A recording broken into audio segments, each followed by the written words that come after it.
ओम शांति। आज बाबा के 23 अक्टूबर 2020 के साकार मधुर महावाक्य हैं। आज आँख खुलते ही हर एक के दिल से ज़रूर आवाज़ निकला होगा, मीठे बाबा, प्यारे बाबा, आपका बहुत बहुत शुक्रिया। आपने हमें अपनी मीठी मुरली सुनाकर जीवन जीने की कला सिखाई। आपका बहुत बहुत शुक्रिया। आपने हमें घर गृहस्थ में रहते सच्चा कर्म योगी बना दिया। आपका बहुत बहुत शुक्रिया। आज बाबा का थैंक्स करते मन अहो भाव से भर जाए। आप सबको ज़रूर याद होगा कि हम सब ने 40 मिनट का चालीसा 16 सितंबर से प्रारंभ किया, किसी ने 15 तारीख से प्रारंभ किया। लगभग 25-26 तक हमारे 40 दिन बनते हैं। तो जिन्होंने भी 40 दिन पूरा किया है या हो जाएगा, तो उन सभी को अपना चार्ट ज़रूर लिख कर भेजना है, अपना नंबर लिख के भेजना है, व्हाट्सएप नंबर, कि हमने 40 मिनट योग स्वमान से किया है। स्मरण रहे 26 और 25 अक्टूबर तक आपका ये हमारे पास नाम और नंबर अवश्य आ जाए। आप सबको बाबा की ओर से ढेर सारे दुआओं के गिफ्ट हैं। बाबा की याद हम सबको बहुत मदद करती हैं और याद के प्रोग्राम हम सबको बनाते रहना है। ज्ञान को भी धारण करने की शक्ति, बाबा के मुरली को भी धारण करने की शक्ति योग से मिलती है। कोई पूछ रहे हैं कि योग का चार्ट कैसे रखना होता है। बहुत ही सहज बात है। आपको चलते फिरते बाबा को याद करना है, अटेंशन से स्वमान का अभ्यास करना है, और रात्रि सोने से पहले ज़रूर चेक करना है कि आज बाबा की याद में रहा, हर कर्म मेरा याद में था। जो आप बैठ के करते हैं, अमृत वेला, नुमा शाम, ट्रैफिक कंट्रोल, उसमें भी आपकी बुद्धि कितनी देर टिकी रही। मान लीजिए आपने सुबह 45 मिनट मेडिटेशन किया, आपको लगता है कि मेरी बुद्धि 30 मिनट एकाग्र हुई, तो आप अपने आप को उस हिसाब से नंबर देंगे। बीच बीच में भी हम 10-10 मिनट बाबा की याद का अभ्यास बढ़ाते चलें। आप सबको ये पूर्व सूचना दी जा रही है ताकि आप अपनी चेकिंग अच्छी तरह से इन 2 दिनों में कर लें। और जिनका भी किसी भी समय आपने 40 मिनट विशेष संकल्प से योग किया कि मैं मास्टर सर्वशक्तिवान निर्विघ्न आत्मा हूँ, वो ज़रूर अपना नाम नंबर लिख कर भेजेंगे।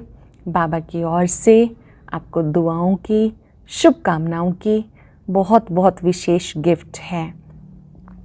आज के मुरली में बाबा ने बहुत अच्छी बात कि बाबा से आशीर्वाद मांगना नहीं, बल्कि इतना बाबा को याद करें कि सदा ही आपको आशीर्वाद मिलती रहे।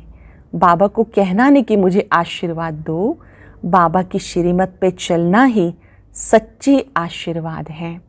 फिर बाबा ने कहा, आप देवता बनने वाले हो तो आपके अंदर कौन सा अवगुण नहीं होना चाहिए। छोटी छोटी बातों में रुष्ट हो जाना, मुख से पत्थर निकालना, ये बाबा कहते नहीं होना चाहिए। आप देव कुल की आत्माओं के मुख से रतन निकलने चाहिए। अब हम सुनते हैं बाबा के मधुर महावाक्य बाबा के शब्दों में। बाबा ने कहा, मीठे बच्चे, श्रेष्ठ श्रेष्ठ बनने के लिए स्वयं भगवान तुम्हें श्रेष्ठ मत दे रहे हैं। श्रेष्ठ श्रेष्ठ बनने के लिए स्वयं भगवान तुम्हें श्रेष्ठ मत दे रहे हैं, जिससे तुम नरकवासी से स्वर्गवासी बन जाते हो। श्रीमत से क्या होता है?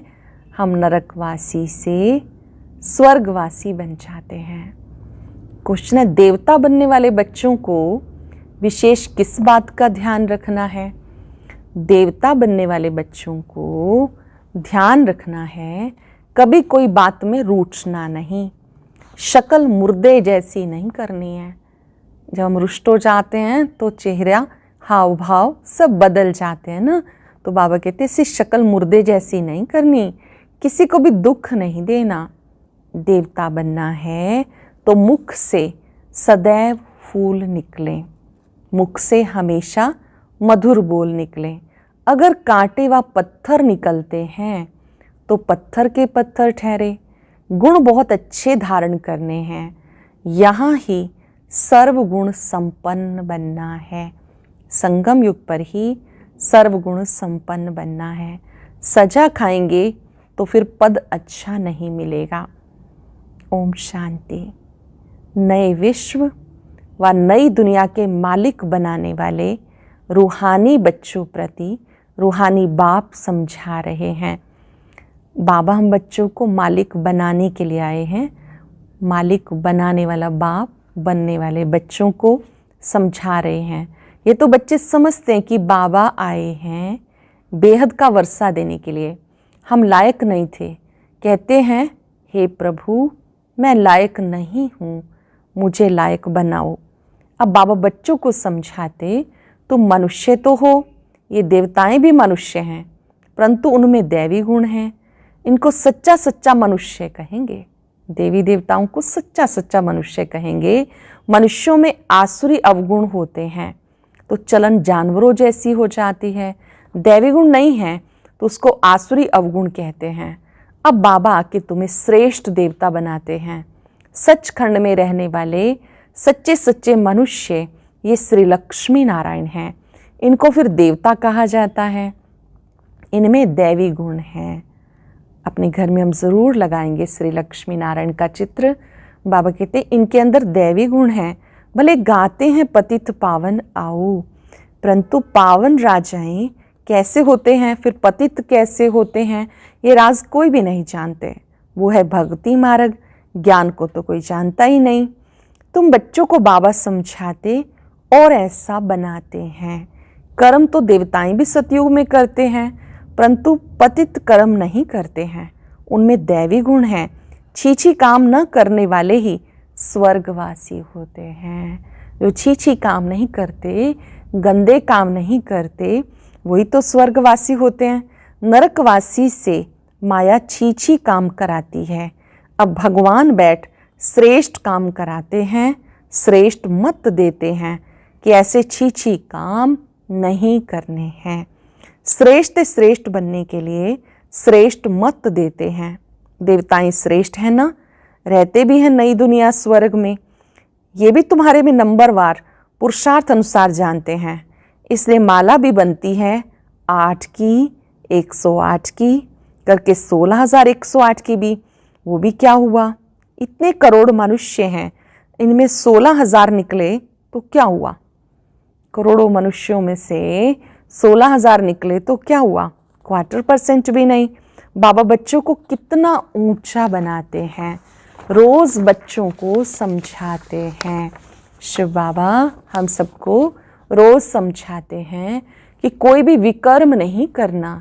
तुम्हें ऐसा बाप मिला तो तुम्हें बहुत खुशी होनी चाहिए। चेक करेंगे कि बाबा के मिलने की मुझे खुशी है। बाबा तो हम सबसे बहुत खुश हैं। क्या मैं बाबा से मिलके खुश हूँ? तुम समझते हो हमें बेहद के बाप ने अडॉप्ट किया, हम उनके बने हैं। बाबा है स्वर्ग का रचयिता, तो ऐसे स्वर्ग का मालिक बनने के लिए लायक सर्वगुण संपन्न बनना पड़े। ये लक्ष्मी नारायण सर्वगुण संपन्न थे, इनकी महिमा की जाती है। ये लायक थे, इनकी लायकी की महिमा की जाती है। फिर 84 जन्म के बाद नालायक बन जाते हैं।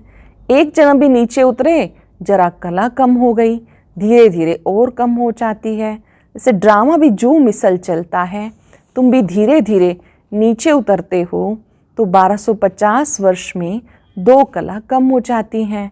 फिर रावण राज्य में जल्दी जल्दी कला कम हो जाती है, ग्रहण लग जाता है। रावण राज्य में जल्दी जल्दी कला कम हो जाती है, जैसे कि ग्रहण लग जाता है। सबको पूरा ग्रहण लगा हुआ है।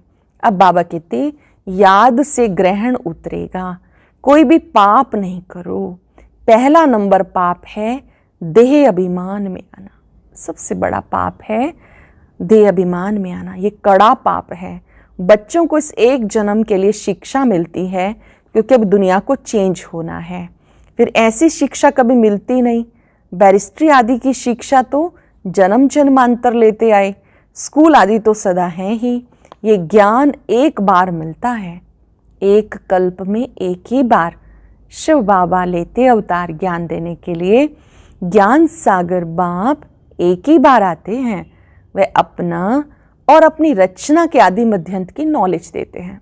बाबा खुद ही अपने बारे में, ड्रामा की नॉलेज के बारे में बताते हैं। बाबा कितना समझाते, तुम आत्माएं पाठधारी हो। आत्माएं अपने घर से यहाँ आती हैं पाठ बचाने के लिए। आधा कल्प बहुत थोड़े होते हैं। आधा कल्प में कितनी वृद्धि होती है। तो सबसे जास्ती संप्रदाय उन देवताओं की होनी चाहिए, क्योंकि पहले पहले वो आते हैं और धर्मों में फिर चले जाते हैं, क्योंकि बाप को भूल गए। ये एकज भूल का खेल है। एकज भूल, एक ऐसी भूल जिसने बहुत सारी और भूलों को जन्म दिया। जब हम बाबा को भूल गए तो हमसे और अनेकानेक भूलें होती गई। इसको बाबा कहते हैं एकज भूल। भूलने के कारण कंगाल हो जाते, भूलते भूलते एकदम भूल जाते हैं। अब बाबा कहते हैं मुझे याद करो, दैवी गुण धारण करो। कोई भी प्रॉपर्टी आदि का भी झगड़ा है तो उसे खलास कर दो। कहीं उनके प्रॉपर्टी के बड़े झगड़े रहते हैं जिसकी वजह से उनको स्ट्रेस रहता है। बाबा कहते हैं वो झगड़े खलास कर दो। झगड़ा करते करते तो प्राण भी निकल जाएंगे। बाबा समझाते, इसने छोड़ा तो कोई झगड़ा आदि थोड़े किया, कम मिला तो जाने दो, उसके बदले कितनी राजाई मिल गई। बाबा बताते, मुझे साक्षात्कार हुआ विनाश और राजाई का, तो बहुत खुशी हुई। ब्रह्मा बाबा को साक्षात्कार हुआ महाविनाश का, स्वर्ग का, बहुत खुशी हुई। हमें विश्व की बादशाही मिलनी है, तो ये सब क्या है? ऐसे थोड़े कोई भूख मरेंगे। बिगर पैसे वाले भी पेट तो भरते हैं ना। मम्मा ने कुछ लाया क्या? कितना मम्मा को याद करते हैं। बाबा कहते याद करते हो ये तो ठीक है, परंतु अभी मम्मा के नाम रूप को याद नहीं करना, हमें उन जैसी धारणा करनी है। किसी को भी अगर हम कहते हैं, उनको पसंद करते हैं, तो उनके गुणों को, उनकी धारणाओं को अपने में लाना है। मम्मा को अगर हम याद करते हैं तो उनके गुणों जैसी धारणा अपने आप में करनी है। हम भी मम्मा जैसे अच्छा बनकर गद्दी लायक बने। सिर्फ मम्मा की महिमा करने से थोड़ा ही हो जाएंगे। समझने योग्य बात, केवल महिमा करते रहें, मम्मा बहुत अच्छी थी, बहुत त्यागी तपस्वी थी, तो बाबा कहते उससे वैसे थोड़ी बन जाएंगे। आपको उनके गुणों को स्वयं में धारण करना है। क्या क्या करेंगे उसके लिए? सिर्फ महिमा थोड़ी करनी है। बाबा कहते माम एकम याद करो। याद की यात्रा में रहना है। मम्मा जैसा ज्ञान सुनाना है। मम्मा की महिमा का सबूत तब हो जब तुम भी ऐसे महिमा लायक बन के दिखाओ। सिर्फ मम्मा मम्मा कहने से पेट नहीं भरेगा, और ही पेट पीठ से लग जाएगा। शिव बाबा को याद करने से पेट भरेगा। इस दादे को भी याद करने से पेट नहीं भरेगा। याद करना है, किसको याद करना है? एक शिव बाबा को, निराकार ज्योति स्वरूप सर्व गुणों के सागर शिव बाबा को याद करना है। बलिहारी एक की है, युक्ति रचनी चाहिए सर्विस की। सदैव मुख से फूल निकलें। अगर कांटे पत्थर निकलते हैं तो पत्थर के पत्थर ठहरे। गुण बहुत अच्छे धारण करने हैं। तुम्हें यहाँ सर्वगुण संपन्न बनना है। सजा खाएंगे फिर पद अच्छा नहीं मिलेगा। यहाँ बच्चे आते हैं बाबा से डायरेक्ट सुनने। यहाँ ताज़ा ताज़ा नशा बाबा चढ़ाते हैं। सेंटर पर नशा चढ़ता है, फिर घर गए संबंधी आदि को देखते हैं, सब क्लास सेंटर पर आते हैं, सुनते हैं, खुशी होती है। मधुबन में जाते हैं, बहुत खुशी होती है। जब घर जाते हैं जिम्मेवारियों में फंसते हैं या अपने संबंधियों को याद करने लगते हैं तो नशा कम हो जाता है। यहाँ तुम समझते हो बाबा के परिवार में बैठे हैं। कहाँ बैठे हम सब? बाबा के परिवार में। हम सबका एक दूसरे से मिलना बाबा की वजह से हुआ। इसको हम कहते हैं अलौकिक परिवार। बाबा कहते बाबा आए हैं तुम बच्चों को सतयुग की बादशाही देने के लिए। बाबा तो निराकार है, लेंगे साकार, ये भी समझने की बात है। ऐसा कभी नहीं कहना कि हम शिव बाबा को देते हैं। कभी हम बाबा की सेवा में धन लगाते हैं तो कई कहते हैं मैंने शिव बाबा को दिया। बाबा कहते नहीं, बाबा तो दाता है, उसको कोई क्या दे सकता है। अगर हम सेवार्थ कुछ निकालते हैं तो अपना भाग्य बनाने के लिए। कभी संकल्प में भी ये संकल्प ना आए कि मैंने शिव बाबा को दिया, ये अहंकार नहीं आना चाहिए। हमने शिव बाबा से पदम लिया, दिया नहीं। बाबा तो तुम्हें अनगिनत देते हैं, शिव बाबा दाता हैं, तुम उनको देंगे कैसे। मैंने दिया, ये समझने से फिर देह अभिमान आ जाता है। हम शिव बाबा से ले रहे हैं। बाबा के पास इतने ढेर बच्चे आते हैं, आकर रहते हैं, प्रबंध तो चाहिए ना। गोया तुम देते हो अपने लिए, जो भी हम धन लगाते हैं तो वो सेवा में प्रयोग होता है, बच्चों के रहने के लिए स्थान बनता है। तो बाबा ने कहा कि जो कुछ भी देते हो अपने लिए, उनको अपना थोड़ा ही कुछ करना है। राजधानी भी तुमको देते हैं, इसलिए करते भी तुम हो, तुमको अपने से भी ऊंचा बनाता हूँ। ऐसे बाबा को तुम भूल जाते हो। जो बाबा अपने से भी ऊंच बनाता है, ऐसे बाबा को बाबा ने कहा भूल जाते हो। आधा कल्प पूज्य, आधा कल्प पुजारी। पूज्य बनने से तुम सुखधाम के मालिक बनते हो, पुजारी बनने से दुखधाम के मालिक बन जाते हो। किसी को पता नहीं कि बाबा कब आकर स्वर्ग स्थापन करते हैं। इन बातों को संगम युगी ब्राह्मण ही जानते हैं। बाबा इतना अच्छी रीति समझाते फिर भी बुद्धि में बैठता नहीं है। जैसे बाबा समझाते हैं ऐसे युक्ति से समझाना है, परंतु पुरुषार्थ कर ऐसा श्रेष्ठ बनना है। बाबा बच्चों को समझाते, बच्चों में बहुत अच्छे दैवी गुण होने चाहिए। बच्चों में बहुत अच्छे दैवी गुण होने चाहिए। कोई भी बात में रूठना नहीं, शक्ल मुर्दे जैसी नहीं कर लेनी है। बाबा कहते ऐसे कोई काम अभी नहीं करना। चंडी देवी का मेला लगता है ना, चंडिका उसको कहते हैं जो बाबा की मत पे नहीं चलती। चंडिका देवी का भी मेला लगता है। चंडिका वो जो बाबा की मत पे नहीं चलती, जो दुख देती रहती है, ऐसी चंडिकाओं का भी मेला लगता है। मनुष्य अज्ञानी है ना, अर्थ थोड़ा ही समझते हैं, कोई में ताकत नहीं, वो तो जैसे खोखले हैं। तुम बाबा को अच्छी रीति याद करते हो तो बाबा द्वारा तुम्हें ताकत मिलती है। नोट करेंगे, बाबा को याद करने से, अच्छी रीति याद करने से ताकत मिलती है। परंतु यहाँ रहते भी बहुतों की बुद्धि बाहर भटकती रहती है। इसलिए बाबा कहते हैं यहाँ चित्रों के सामने बैठ जाओ तो तुम्हारी बुद्धि बिजी हो जाएगी। सेंटर पर तो चित्र लगे होते हैं। बाबा कहते हैं कि अगर यहाँ पर आप बैठते हो चित्रों के सामने तो बुद्धि में चित्रों के बारे में चिंतन चलेगा, बुद्धि भटकने से बच जाएंगे। गोले पर, सीढ़ी पर सबको समझाओ, बोलो सत्युग में बहुत थोड़े मनुष्य होते हैं, अभी तो ढेर हैं। बाबा कहते हैं मैं ब्रह्मा द्वारा नई दुनिया की स्थापना कराता हूँ, पुरानी दुनिया का विनाश। ऐसे से बैठ प्रैक्टिस करनी चाहिए। अपना मुख आप ही खोल सकते हैं। अंदर में जो चलता है वो बाहर में निकलना चाहिए। अगर आप ज्ञान का चिंतन करते हैं तो किसी से भी मिलेंगे तो ज्ञान की बात करेंगे। पर चिंतन करते हैं तो एक दूसरे से मिलते हुए वही पर चिंतन करेंगे। तो बाबा कहते हैं इन चित्रों को देखकर फिर प्रैक्टिस करो। अपना मुख आप ही खोल सकते हो। अंदर में जो चलता है वो बाहर निकलना चाहिए। गूंगे तो नहीं हो, घर में रड़ियाँ मारने के लिए मुख खुलता है, ज्ञान सुनाने के लिए मुख नहीं खुलता। बड़ा मीठा सा उल्हाना दे रहे हैं बाबा कि घर में जब बातें करते हो तो भी तो मुख खोलते हो, क्या उस मुख से आप ज्ञान की बातें वर्णन नहीं कर सकते? चित्र सबको मिल सकते हैं। हिम्मत रखनी चाहिए, अपने घर का कल्याण करें। हिम्मत रखनी चाहिए कि हम सबका कल्याण करें। ज्ञान दे करके अपना कमरा चित्रों से सजा दो तो तुम बिजी रहेंगे। ये जैसे तुम्हारी लाइब्रेरी हो जाएगी। दूसरों का कल्याण करने के लिए चित्र आदि लगा देना चाहिए। जो आए उनको समझाओ।